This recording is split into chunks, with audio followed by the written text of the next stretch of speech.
Ya, ya está. Bueno, nosotros le vamos a hablar acerca de la fisiología pulmonar. Vamos a iniciar con lo que es la anatomía radiológica. Principalmente vamos a tener vamos a hablar sobre el árbol bronquial. Bueno, acá tenemos lo que una reconstrucción de una tomografía computarizada del árbol en dos planos, el plano frontal y un plano cráneo caudal. Bueno, acá voy a mencionar lo que son los detalles que hay conforme al número. Por ejemplo, en la parte de acá tenemos lo que es la tráquea, después lo segundo, el bronquio principal derecho, el tercero, el bronquio principal izquierdo, el cuarto, el bronquio intermedio derecho, después tenemos el bronquio lobar superior izquierdo, tenemos el bronquio lobar inferior izquierdo, después tenemos el bronquio segmentario, el octavo son las ramificaciones secundarias de los bronquios, el noveno son las ramificaciones terciarias de los bronquios o bronquios terminales, y el décimo son el espolón traqueal o carina traqueal.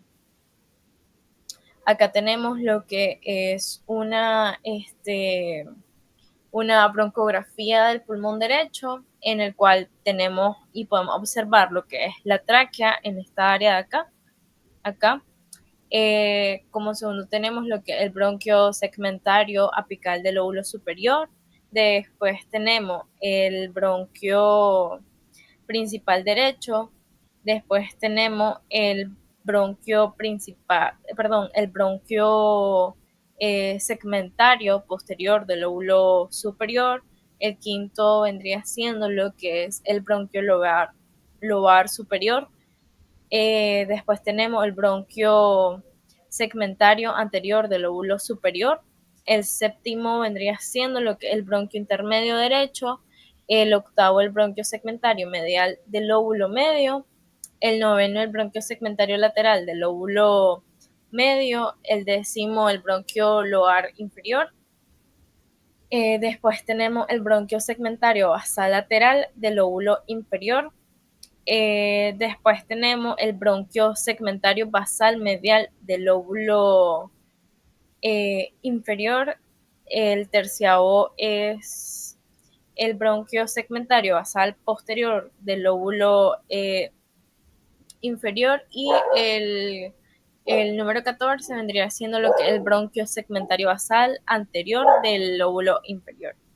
Acá tenemos lo que una vista lateral acerca de todos los que ya mencioné, que pues acá podemos observar lo que pues es las dimensiones de esto o de dónde se extiende.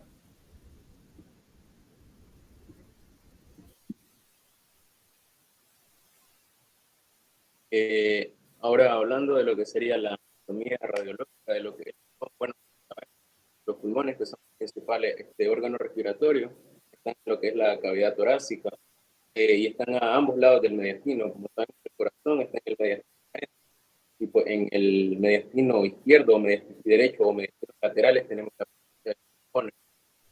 Los pulmones son órganos en forma de cono con una porción basal, es decir, tienen una base.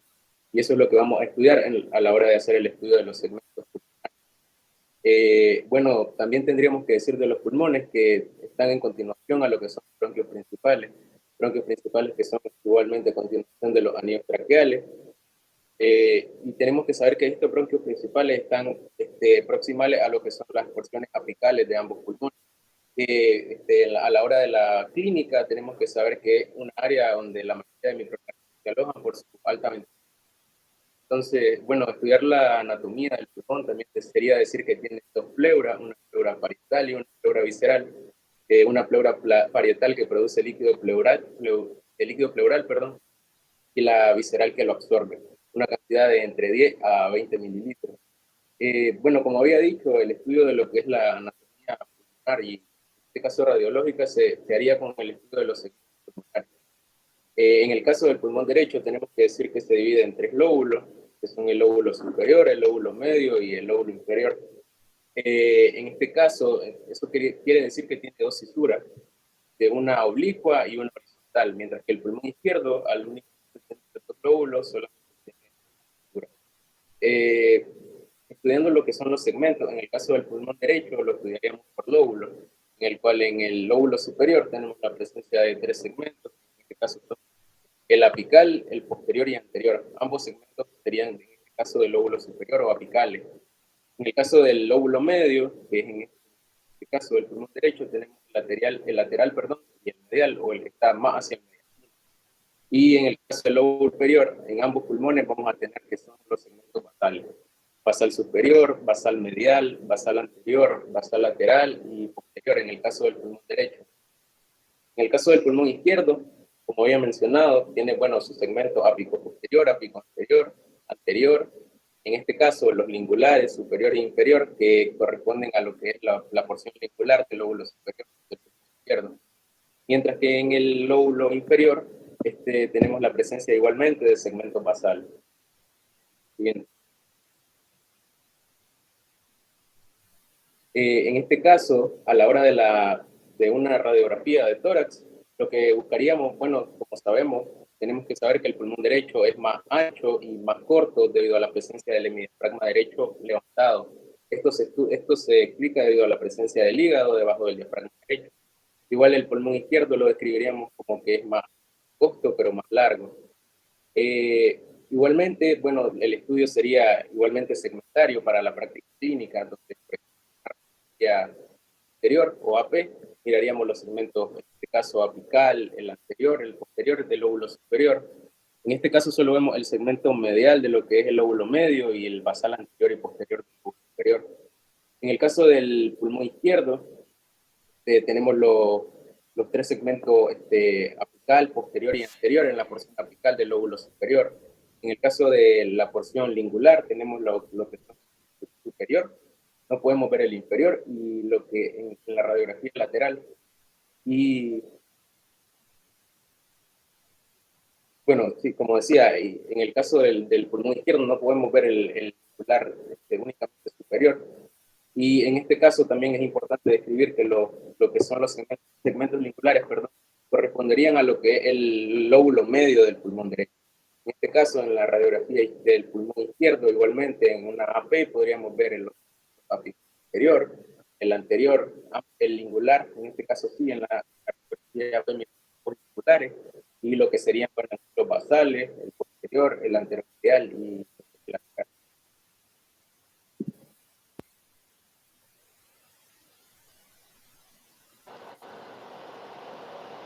Ok, sobre la fisiología respiratoria tenemos que, bueno, los pulmones pueden expandirse y contraerse gracias a dos mecanismos principales, el movimiento del diafragma y el movimiento de lo que es la caja torácica.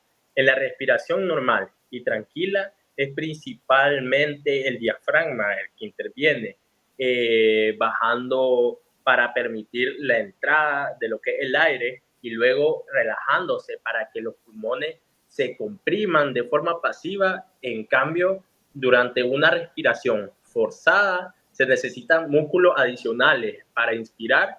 Se levantan lo que son las costillas con la ayuda de los músculos intercostales externos.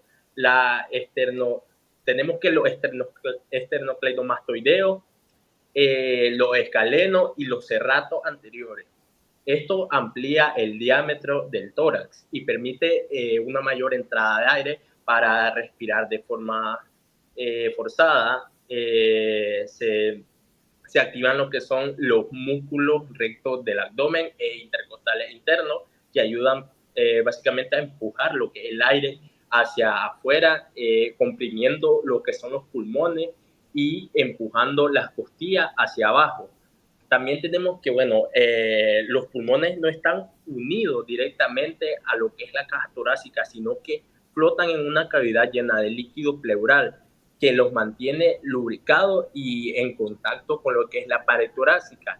Gracias a lo que es la aspiración de este líquido por los conductos linfáticos se genera lo que es una presión negativa en la cavidad pleural, lo que mantiene los pulmones pegados a lo que es la caja torácica. Tenemos que esta presión negativa se llama presión pleural y al inicio de la inspiración es de 1 menos 5 centímetros de agua. A medida que la caja torácica se expande durante la inspiración, tenemos que esta presión se vuelve aún más negativa, llegando hasta lo que son menos 7.5 centímetros de agua, lo que nos va a permitir, bueno, lo que permite, perdón, que los pulmones se expandan y entre el aire.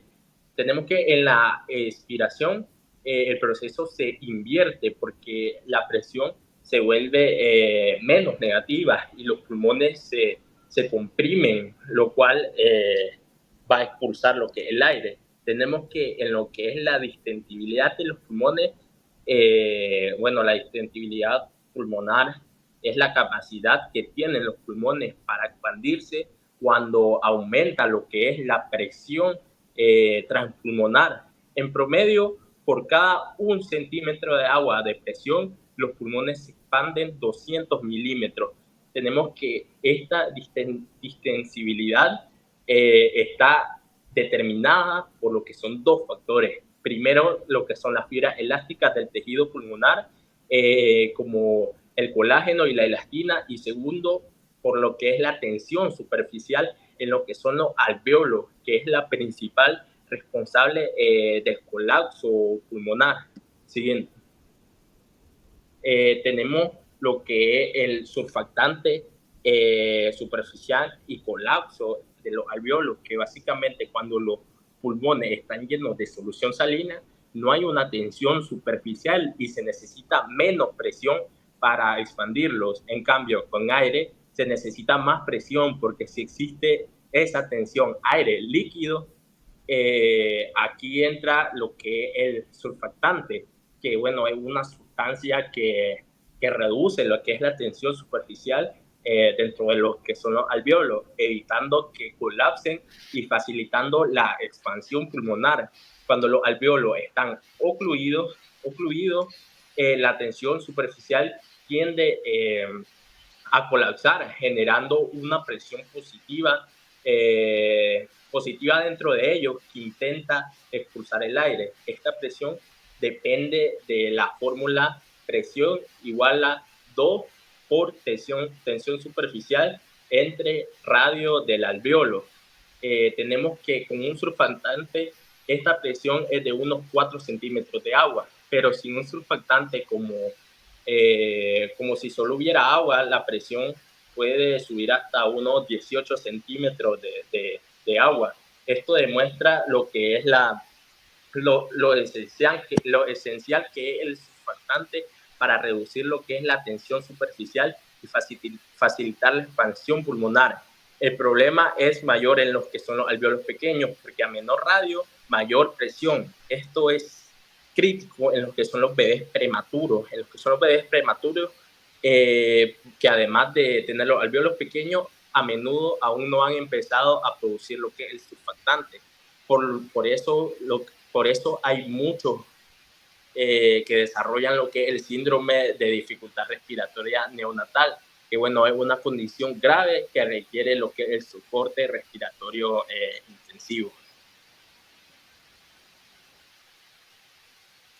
Siguiendo con la fisiología pulmonar, vamos a hablar sobre la ventilación pulmonar. Esta se estudia mediante la espirometría, que va a registrar el volumen de aire que entra y sale de los pulmones. Un espirómetro típico consiste en un tambor invertido sobre agua donde se mide el movimiento del gas respiratorio al inhalar y exhalar. Y bueno, básicamente aquí vamos a tener un espirograma que nos va a mostrar los cambios en el volumen pulmonar durante las distintas condiciones respiratorias, clasificando el aire en 4 volúmenes y 4 capacidades, que van a ser promedios para lo que son los hombres adultos jóvenes. Pero aquí tenemos una imagen que nos va a mostrar la diferencia entre hombres y mujeres de lo que normalmente deberíamos observar entre volúmenes y capacidades. Hablando de los volúmenes pulmonares, se presentan 4 volúmenes pulmonares, que cuando se suman son iguales al volumen máximo al que se puede expandir los pulmones. Los volúmenes pulmonares mostrados corresponden a los que vamos a hablar a los hombres adultos medios, si bien van a variar considerablemente según el estado de forma física, la edad, la altura, el sexo y otros factores como la altitud a la que vive la persona.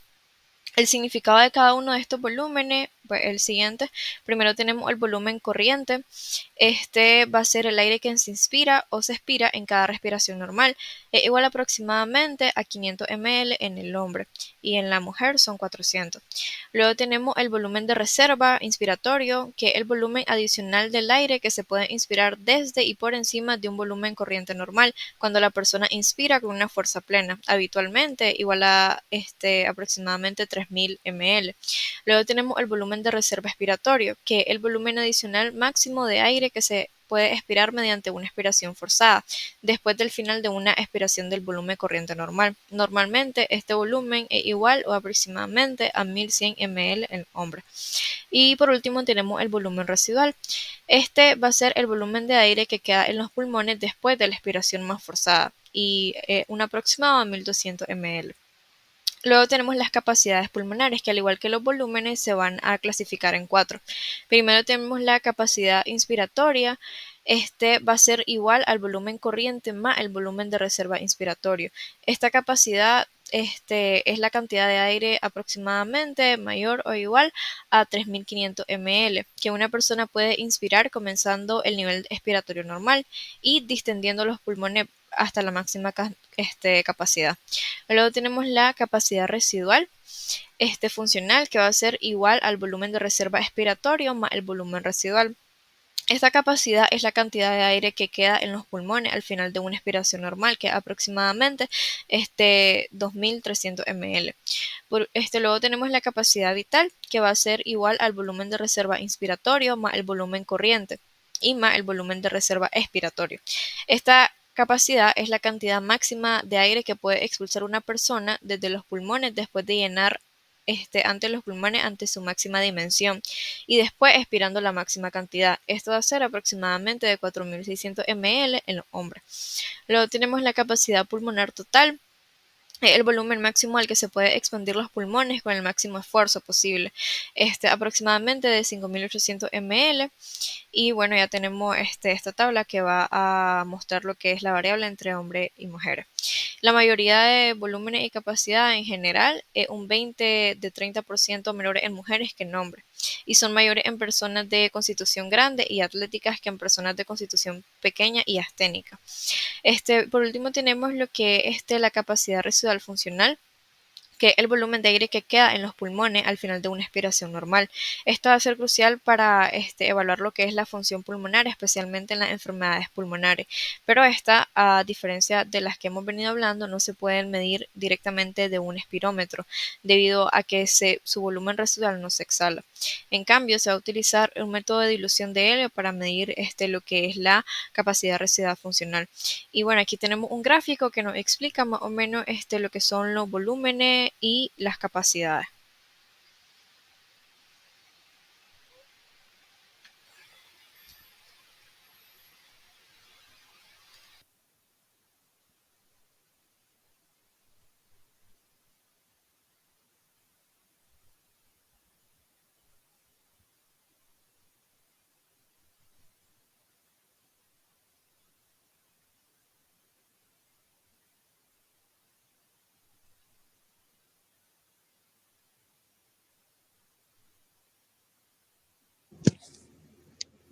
Aquí tenemos lo que son las enfermedades neuromusculares. Las enfermedades neuromusculares pues comprometen los músculos respiratorios, el diafragma, los intercostales y los músculos abdominales y los centros de control ventilatorio, lo que genera una hipoventilación, que es el fallo respiratorio progresivo, y complicaciones como infecciones pulmonares.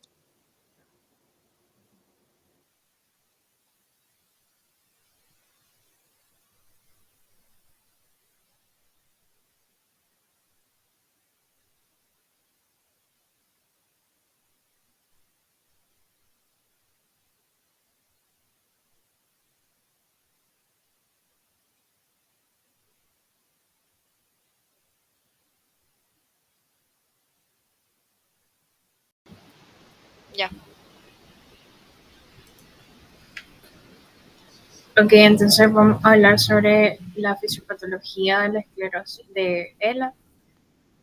Tenemos entonces de que en la fisiopatología vamos a hablar sobre la degeneración de las neuronas motoras superiores e inferiores, lo cual en ambas neuronas sufren un proceso degenerativo, lo que interrumpe la transmisión de señales motoras, lo que lleva a la atrofia de habilidad muscular. Vamos a tener una disfunción en la sinapsis neuromuscular, lo cual va a afectar el control motor fino y grueso. Entonces, esto incluye los músculos respiratorios, en especial el diafragma, que es crítico para la respiración. Va a haber una hipoventilación, va a haber una debilidad de los músculos respiratorios y va a provocar dificultades para respirar, especialmente durante el sueño, que es una hipoventilación nocturna. Y va a haber un aumento en las infecciones respiratorias debido a la incapacidad de eliminar secreciones pulmonares. Entre las manifestaciones clínicas de LELA tenemos la debilidad muscular progresiva y asimétrica, disartria y disfagia, disnea de esfuerzo, tos débil, acumulación de secreciones y una hipoventilación nocturna, y en caso avanzado una insuficiencia respiratoria crónica. Luego tenemos lo que es la distrofia muscular de Duchenne, que es una enfermedad genética neuromuscular progresiva caracterizada por debilidad muscular severa debido a la ausencia completa de distrofina. Esta afecta exclusivamente a niños varones con una incidencia de aproximadamente 1 de 3.500 a 5.000 nacimientos masculinos.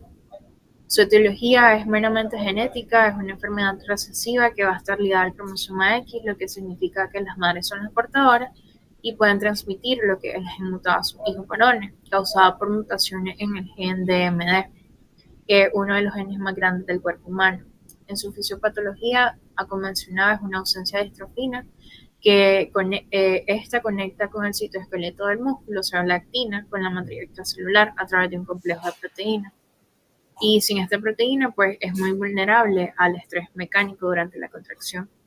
Entonces va a haber un daño muscular progresivo, van a haber microdesgarres y pues va a haber luego de esto se puede dar una inflamación y fibrosis, y pues al haber una fibrosis pues ya es una pérdida funcional irreversible.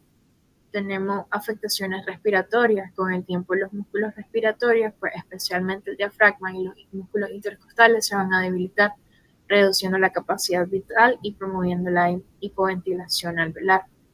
En sus manifestaciones clínicas vamos a tener lo que son de igual manera el compromiso de músculos respiratorios, esto ineficaz, disnea progresiva, infecciones respiratorias recurrentes y pues una insuficiencia respiratoria nocturna.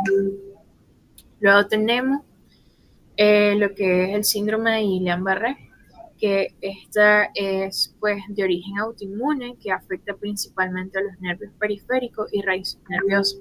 Es la causa más común de parálisis flácida aguda ya en países desarrollados. Esto se va a caracterizar por una debilidad muscular ascendente, simétrica y progresiva, que va a afectar a los músculos respiratorios. En su etiología, es más del 60% de los casos, el síndrome de Guillain-Barré es procedido por una infección respiratoria gastrointestinal. El patógeno más común implicado en esto es el Campylobacter jejuni y otros como el citomegalovirus, Epstein-Barr, el virus de Zika, incluso algunas vacunas, pero esto es muy raro. En su fisiopatología va a haber una desmielinización o daño axonal. Pues el sistema inmune va a atacar a la vaina de mielina de las fibras nerviosas periféricas, interrumpiendo la conducción del impulso nervioso, y va a haber afectaciones neuromusculares y respiratorias. La debilidad ascendente puede llegar a comprometer los músculos respiratorios, como el diafragma y los músculos intercostales. Esto puede llevar a una hipoventilación alveolar, una retención de secreciones por tos inefectiva y atalactasia o infecciones respiratorias, y esto ya a casos graves, una insuficiencia respiratoria aguda, y se va a necesitar de una ventilación mecánica. Y en sus manifestaciones clínicas, pues de igual manera debilidad diafragmática y pues una disminución de la capacidad vital forzada, que esto ya es una indicación para intubación, y va a haber un riesgo alto de infecciones respiratorias y aspiración. Ok, continuando con las enfermedades neuromusculares, tenemos la esclerosis múltiple, que esta es una enfermedad autoinmune desmielinizante del sistema inmune, que pues es mediada principalmente por linfocitos TCD4 y células B, que reconocen antígenos de la mielina y tienen una fuerte asociación genética con los alelos HLA, DRB1, 1501, y también con factores ambientales como la infección por Epstein-Barr, la deficiencia de vitamina D y el tabaquismo aumentan el riesgo de infección. Los linfocitos autorreactivos se activan en los ganglios linfáticos periféricos atravesando la barrera hematoencefálica gracias al MMP9 y a la interacción de las moléculas de adhesión y formando infiltrados periveniculares. Una vez en el parénquima, la microglia y los macrófagos fagocitan la vaina de mielina bajo la influencia de las citoquinas proinflamatorias y estas generan unas placas desmielinizantes de forma secundaria, daño axonal por estrés oxidativo y disfunción mitocondrial.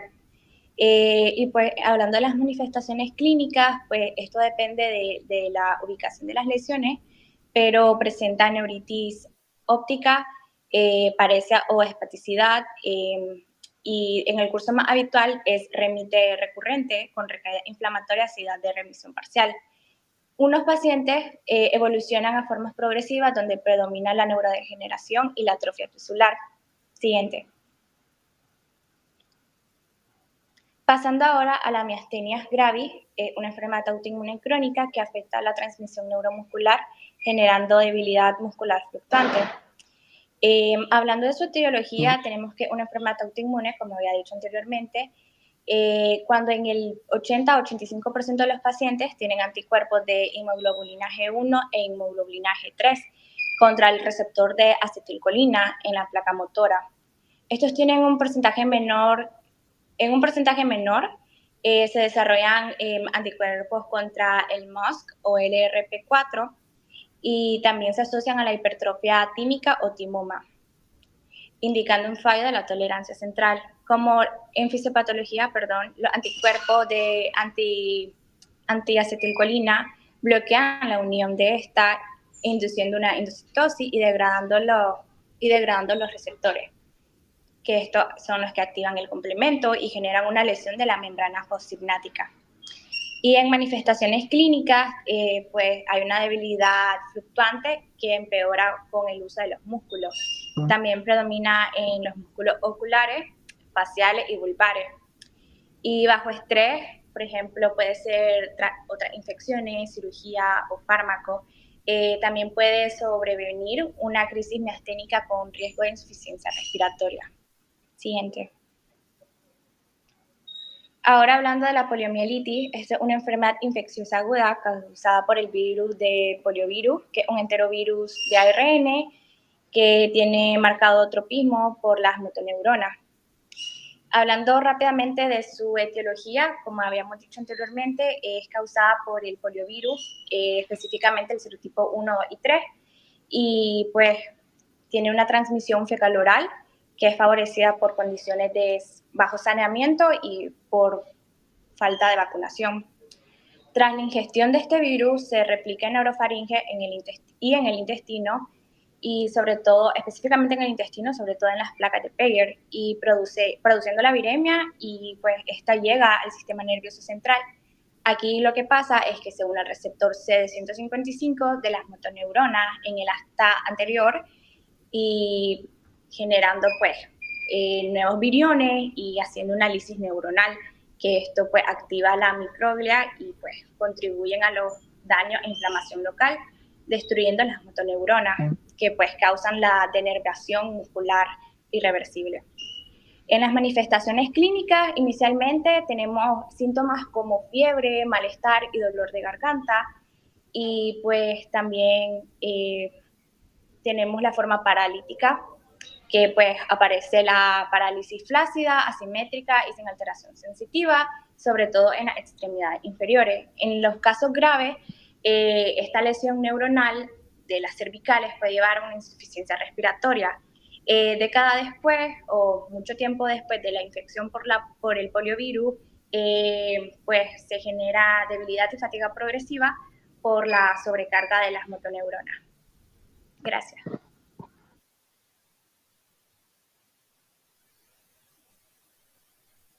Bueno, ahora yo les voy a hablar un poco sobre lo que es el intercambio gaseoso. Principalmente el intercambio gaseoso es el proceso en el cual el oxígeno fundamentalmente para la respiración celular. Este proceso ocurre principalmente a nivel de los alveolos pulmonares y se divide en varias etapas biológicas clave. Como primero tenemos ventilación pulmonar, que es la entrada y salida de aire desde los pulmones. En esta participa el diafragma y los músculos vitales. Permiten la entrada de aire en oxígeno, asegura la renovación constante del aire alveolar.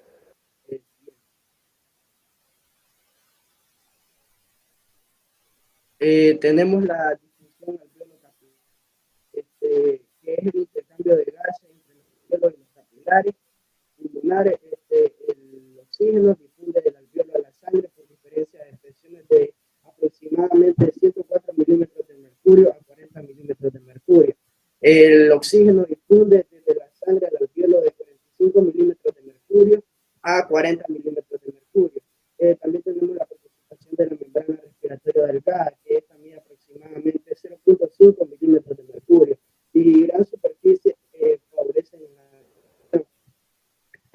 tenemos como siguiente el transporte de gases. Se va a dividir en oxígeno y dióxido de carbono. Tenemos que el oxígeno se va a dividir de la siguiente manera: 98.5% va a estar unido a la hemoglobina, que esto sería oxihemoglobina, y el 1.5% va a ser libre, o sea, disuelto, y va a estar unido en el plasma.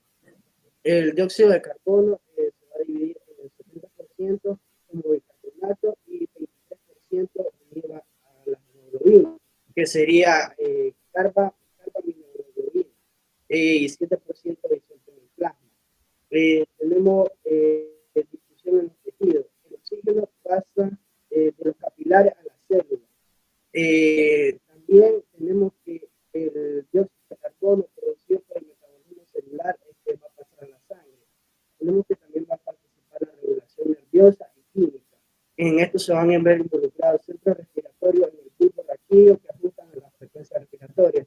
También tenemos la participación de quimiorreceptores centrales y periféricos, que estos detectan cambio en la presión parcial de oxígeno y la presión parcial de dióxido de carbono. También va a estar involucrado el pH. En resumen, el